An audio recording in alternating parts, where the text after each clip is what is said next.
muitos sacrifícios foram feitos para evitar a proliferação do Covid-19. A justificativa é sempre a mesma.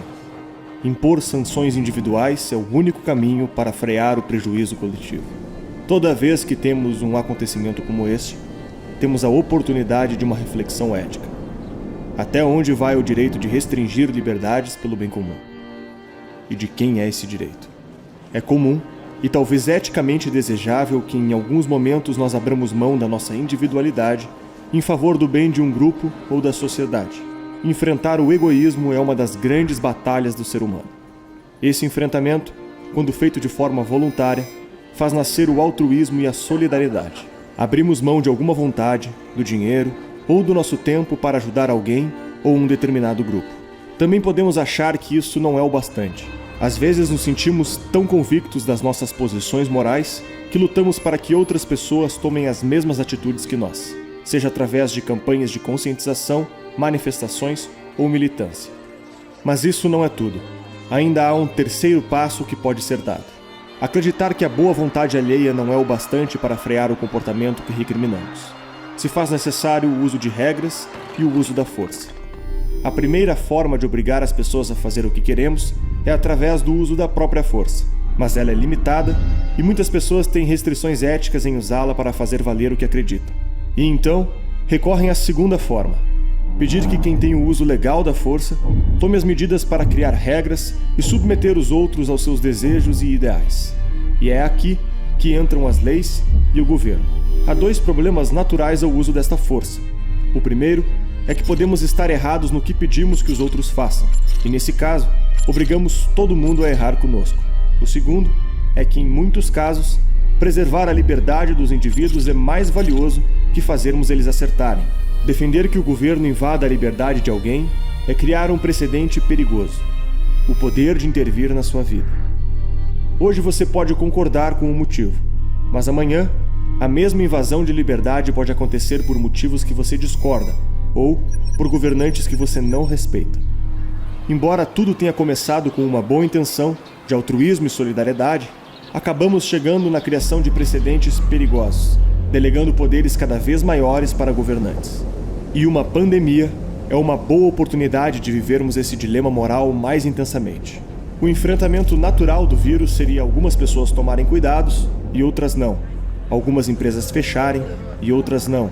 Pessoas saudáveis com uma menor predisposição ao vírus provavelmente se sairiam melhor do que as outras, e o número de contágios e mortes seria o resultado final da infinidade de decisões descentralizadas. No caso do Covid, os governos entenderam que seria perigoso demais deixar o número ser calculado por decisões descentralizadas. O possível número de mortos, os contágios e as previsões de colapso do sistema de saúde convenceram parte da sociedade e principalmente os governantes obrigarem as pessoas a agir de forma que cada governo entendeu como a ideal. Esse tipo de decisão cria um comportamento artificial que damos o nome de coletivismo, trocando a forma espontânea que as pessoas lidam com o problema por uma experimentação social determinada pelo governante. O argumento que permite que isso seja feito é estar agindo pelo bem comum. Mas essa ideia de bem comum, quando nas mãos de políticos, tende a diluir os indivíduos em classes, ignorando suas diferenças e, principalmente, ignorando o fato de que o governante não representa todas as pessoas.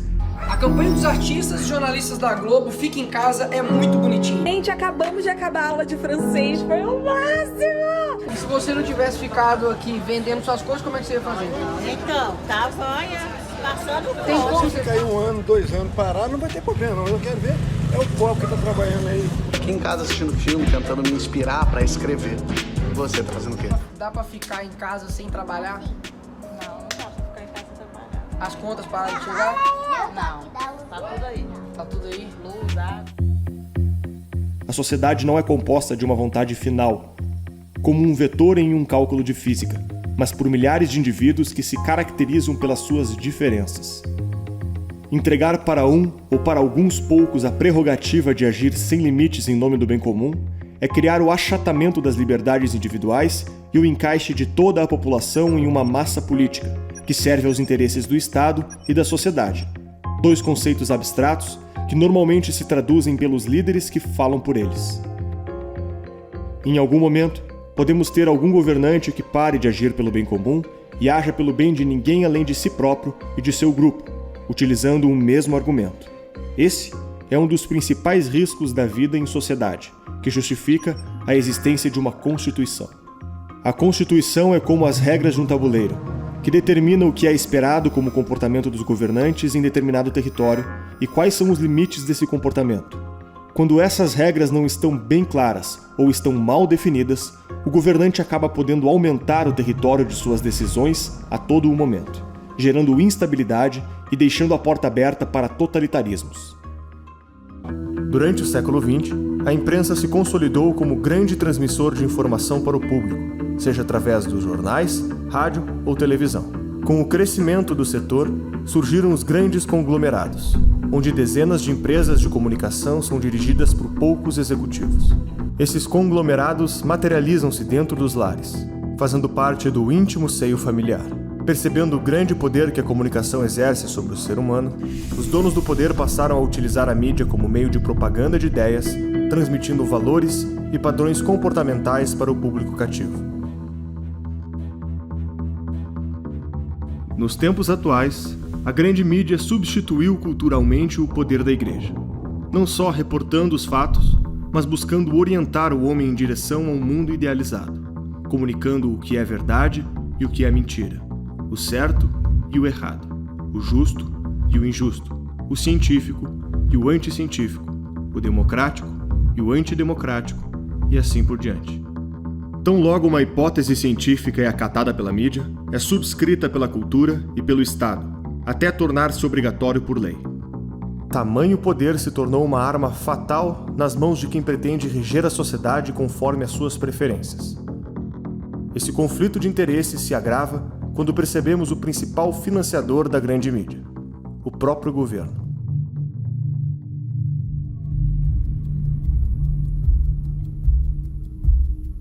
Além dos interesses financeiros, a opinião dos jornalistas faz com que determinadas narrativas ganhem destaque na disputa pela grade de notícias. Numa era de polarização, a forma de reportar as notícias são construídas para influenciar a opinião pública através de narrativas que prejudicam adversários e favorecem aliados.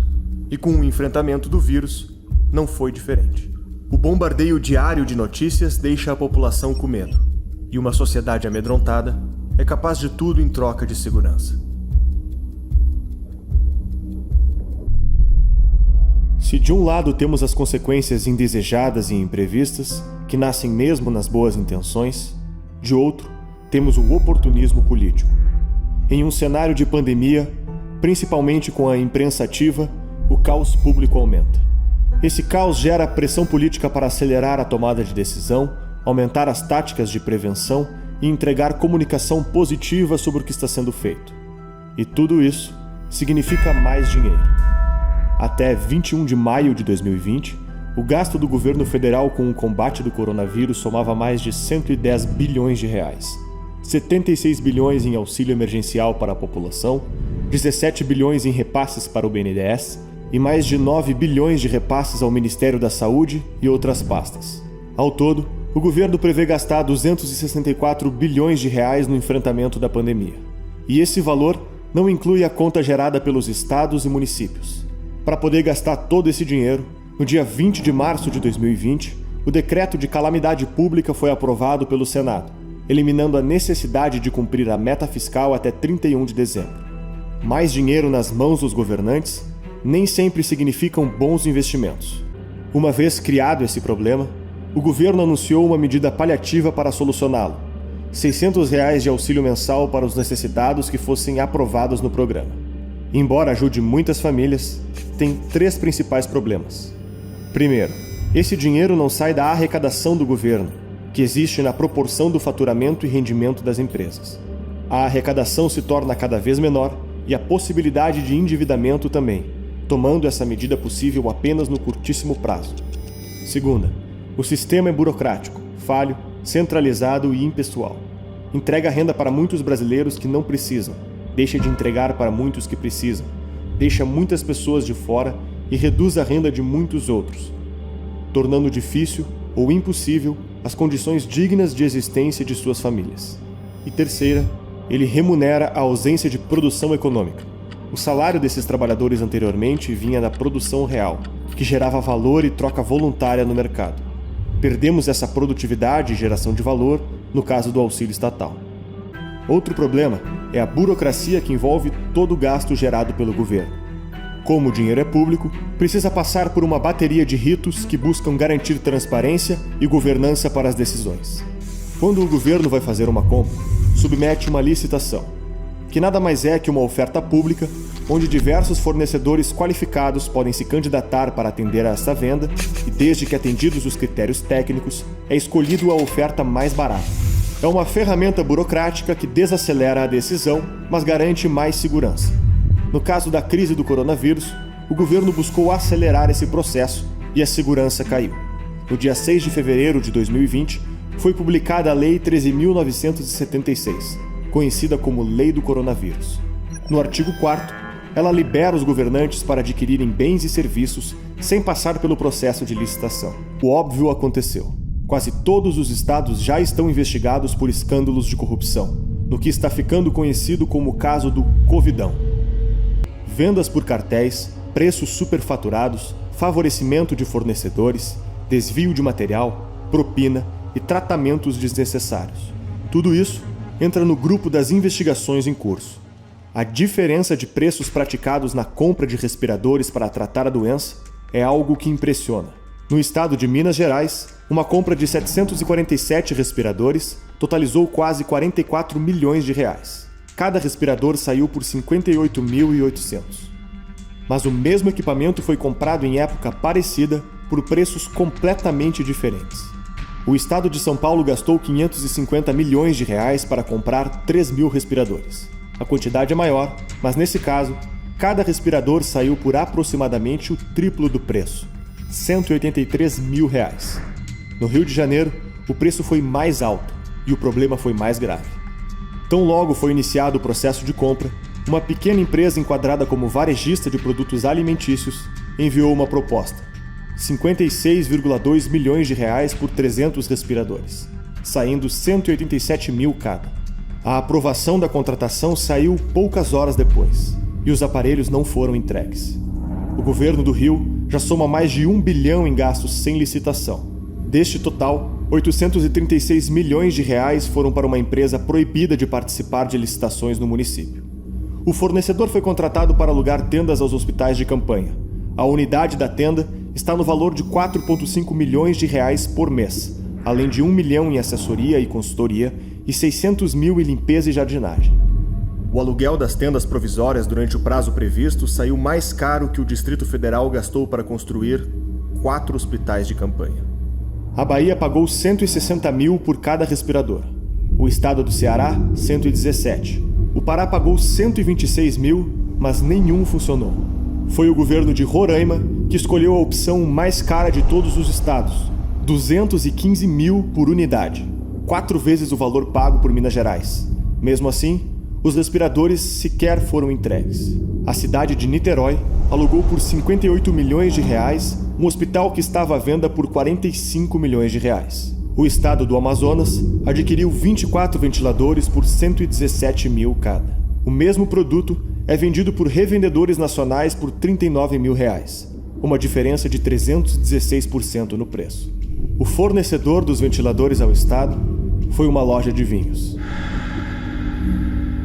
Os casos chegam ao absurdo da Prefeitura de Rondópolis, no estado do Mato Grosso, ter comprado monitores cardíacos que foram adulterados para serem vendidos como falsos respiradores. A Prefeitura comprou respiradores ao custo de 4 milhões de reais, mas quando a encomenda chegou, a Prefeitura acabou descobrindo que não eram respiradores, mas sim alguns monitores cardíacos que têm preço infinitamente menor. O município de Aroeiras, na Paraíba, uma empresa fantasma recebeu quase 600 mil reais para fazer cartilhas de conscientização do Covid. Além das cartilhas e da empresa não terem sido encontradas, trata-se de um material que o Ministério da Saúde já distribui gratuitamente. A Controladoria Geral da União diz que um dos livros foi adquirido pelo município de Aroeiras cerca de 330% acima do valor comercializado na internet. Até o ex-ministro da Saúde, Luiz Henrique Mandetta, fez uso da dispensa de licitação para comprar R$700 mil em aventais hospitalares de uma empresa que financiou suas campanhas políticas em 2010 e 2014, quando concorreu a deputado federal. A Controladoria Geral da União e o Ministério Público já abriram 410 procedimentos em 11 estados para investigar mais casos de corrupção relacionados ao Covid-19. E, ironicamente, a Procuradoria-Geral da União anunciou que o dinheiro confiscado de operações contra a corrupção serão repassados para o sistema de saúde. As brechas para o oportunismo não estão presentes apenas em corrupções financeiras, mas também no carreirismo político.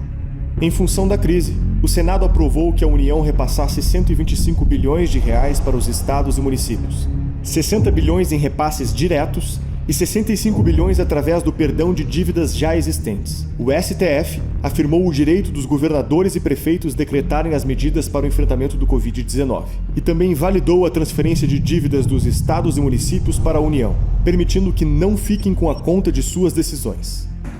Nós não suspendemos a quarentena em São Paulo. Nós estamos numa nova quarentena que vai até o dia 15 de junho. O sistema de incentivos é perigoso, principalmente para um ano de eleições municipais. É uma dinâmica com alto risco de populismo e corrupção, pois além de operarem sem licitação, não estão arcando com o ônus financeiro de suas administrações. Governadores adversários da presidência buscam transferir o máximo de prejuízos possíveis, e aliados podem vir a prejudicar os governos locais em troca de acordos políticos. Em muitos lugares ainda a gente teve hospitais falsos. A gente teve hospitais de campanhas construídos a valores bilionários, gastando milhões com jardinagem, que sequer receberam pacientes, que foram desativados por falta de uso. Muitos desses em estados que estão caóticos do ponto de vista do coronavírus. Então o que a gente tem que começar a enxergar é que toda vez que nós tivermos uma ameaça de um lado e os cofres do dinheiro público vazando, nós vamos ter a corrupção nascendo. Quando tomamos uma decisão, tentamos levar em conta as variáveis que conhecemos e prever as consequências do que estamos decidindo. Toda a decisão é limitada ao conhecimento de quem decide e à sua capacidade de operá-lo. Quanto mais desconhecido for o fenômeno sobre o qual decidimos, maior a chance de não conhecermos as variáveis. Quanto maior for o impacto da decisão, maior a chance de não conhecermos as consequências. Na crise do Covid-19, estamos vendo o sacrifício da economia para enfrentarmos o número de mortos anunciado. A solução passa por fechamento do comércio, quarentenas e até mesmo lockdown, não permitindo que mais cidadãos saiam de casa. O argumento mais comum é que vidas são mais importantes que a economia, e que uma vez salvas as vidas, a economia recuperamos depois. Se quanto maior o impacto da decisão e mais complexo for o assunto, menor a nossa capacidade de prever consequências, qual você acha que pode ser o impacto de medidas como estas? Algumas instituições têm se debruçado em cima dessa pergunta e apresentado alguns estudos para tentarmos refletir. A Goldman Sachs averigou que o tempo que uma pequena empresa consegue sobreviver sem fazer nenhuma venda é de 22 a 28 dias. Se passar disso, ela começará a ter sérios problemas financeiros e desonrar com seus compromissos assumidos. Segundo a Endeavor, 75% dos empregos no Brasil são gerados por estes pequenos empreendedores. O motor da economia não são as grandes empresas, mas as pequenas lojinhas, restaurantes e serviços de rua. Isso significa que, se quebrarmos o pequeno empreendedor, podemos perder até 75% dos empregos do país. Os ministros do Supremo Tribunal Federal aprovaram por unanimidade que governadores e prefeitos poderiam determinar medidas restritivas, como fechamento do comércio, restrição de locomoção, intervenção em cultos religiosos e isolamento social. Medidas que parecem contradizer as liberdades do artigo 5º e suspender a exclusividade do presidente da República para declarar estado de exceção. O resultado dessa decisão foi uma série de medidas polêmicas. Uma das primeiras foi o estabelecimento de quarentena. A Lei 13.979, aprovada no dia 6 de fevereiro de 2020, liberou governantes para definir as práticas de quarentena e isolamento que se espalharam por todo o Brasil. Mas mesmo dentro desta lei, isolamento é definido como separação de pessoas doentes ou contaminadas, e quarentena é restrição de atividades ou separação de pessoas suspeitas de estarem contaminadas. Na prática, não foi o que aconteceu. A lei serviu para forçar o fechamento de grande parte das atividades econômicas, sem levar em conta quem estava doente ou quem não estava. O Decreto 10.282, de 20 de março, criou uma lista de serviços essenciais. Quem não estivesse adequado a um deles, em muitos estados, não poderia mais trabalhar durante a crise. O critério utilizado foi o de escolher as atividades econômicas mais diretamente ligadas à alimentação, logística, saúde e segurança. Mas todas essas atividades se sustentam de venda de seus produtos e serviços aos consumidores. E esses consumidores trabalham para as atividades entendidas como temporariamente dispensáveis. O fechamento de shoppings, bares, restaurantes, lojas e escritórios removeu de grande parte dos brasileiros as suas oportunidades de trabalho. E sem o dinheiro desse trabalho, fica impossível para grande parte da população continuar consumindo do pouco que ficou aberto. Com essas atividades proibidas ou interrompidas, todo o trabalhador que não tiver poupança não poderá mais consumir aquilo que foi entendido como essencial. E depender da poupança é uma má notícia. Segundo o Banco Central, apenas 6% dos brasileiros têm dinheiro poupado para encarar uma emergência. Isso significa que dependem da sua renda mensal para poder sobreviver. Qualquer corte nessa renda parcial ou integral compromete a sua sobrevivência. De um lado, essa perda de poder aquisitivo dos brasileiros faz com que até os serviços com permissão para ficarem abertos sejam prejudicados. Com a diminuição da renda e a perda do emprego, o consumidor compra menos. O faturamento das empresas que prestam os serviços essenciais cai. Elas tentam aumentar o preço de suas ofertas para compensar o prejuízo, dificultando ainda mais o consumo por parte daqueles que estão com dificuldades financeiras, e criando uma bola de neve que só tem fim quando chegamos na falência das empresas que prestam os serviços entendidos como essenciais. A visão estatal de fornecimento de serviços e produtos foi responsável por esta miopia econômica, desvencilhada da realidade. Todos os serviços são essenciais do ponto de vista daqueles que dependem de seu emprego para sobreviver. E as lojas de São Paulo fecharam as portas hoje e não podem receber clientes pelo menos até o dia 5 de abril. Quem desobedecer o decreto da prefeitura vai ser multado e terá a licença cassada.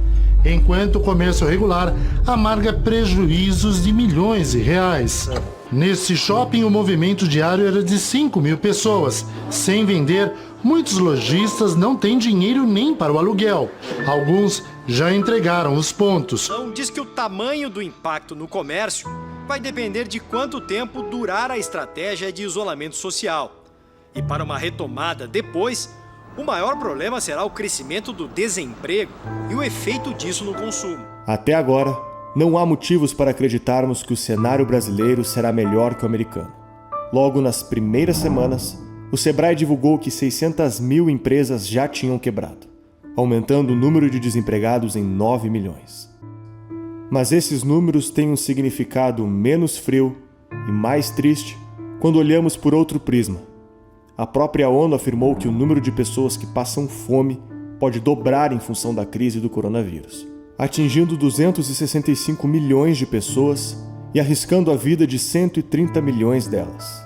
Uma pesquisa publicada na revista científica Lancet Global Health defendeu que cada ponto de desemprego no Brasil responde por 30.000 novas mortes todos os anos. Provavelmente, nem sequer teremos a oportunidade de confirmar essa história. Daqui a alguns anos, quando olharmos os números das recessões econômicas, das crises, das doenças e das mortes por violência ou pobreza, vamos conseguir saber qual foi o motivo? Ou cairemos no mesmo problema de dar destaque apenas para a variável do número de mortos? Certamente, permitir que governantes possam tomar medidas como estas não é uma forma prudente de enfrentar a crise, mas é a forma mais fácil, considerando a pressão política, o medo da morte e o conhecimento escasso das variáveis. A pergunta que fica é: quais consequências estamos plantando nesse momento? Será que alguém pode ter um botão vermelho, onde interrompe todo o fluxo da vida humana para enfrentar alguma crise, por mais grave que ela seja? Esse é um fator de risco para a nossa vida e para a nossa liberdade. Certamente, um farol vermelho para as consequências que vamos enfrentar. E quando nos foi pedido, nesse momento de terror, que ficássemos em casa, as pessoas começaram a se habituar a ter seus direitos bloqueados. Logo em seguida a gente viu o quê? Pessoas presas nas praças, pessoas presas nas praias, as suas portas, seus comércios sendo blindadas. Somente indivíduos livres podem lutar pela liberdade. E a aceitação da subjugação do indivíduo ao Estado é uma das maiores perdas civilizacionais que nós podemos viver. Aí é que está a nossa grande luta. E a parte mais triste disso, quando vejo pessoas falando de economia e vidas, temos que estar todo mundo preso em casa. Isso é muito fácil para quem tem internet, para quem tem televisão para ver, tem um programinha, tá muito bem, tem um cartão de crédito, pedir uma teleentrega. Mas quando tu pede esse congelamento, esse lockdown, tu tá congelando a desigualdade, tu tá congelando o rico lá em cima, mas o pobre lá embaixo. Pelo menos em 11 estados, vimos cidades aderirem às medidas extremas do lockdown. O lockdown é uma imposição mais agressiva que a quarentena, pois não determina apenas o isolamento social e a restrição do comércio, mas proíbe o cidadão de sair às ruas, mantendo todos confinados dentro de casa. Além de inconstitucional, a medida não encontra precedente histórico de tamanha intervenção nas liberdades, e sua própria eficiência é amplamente questionada por uma série de estudos científicos.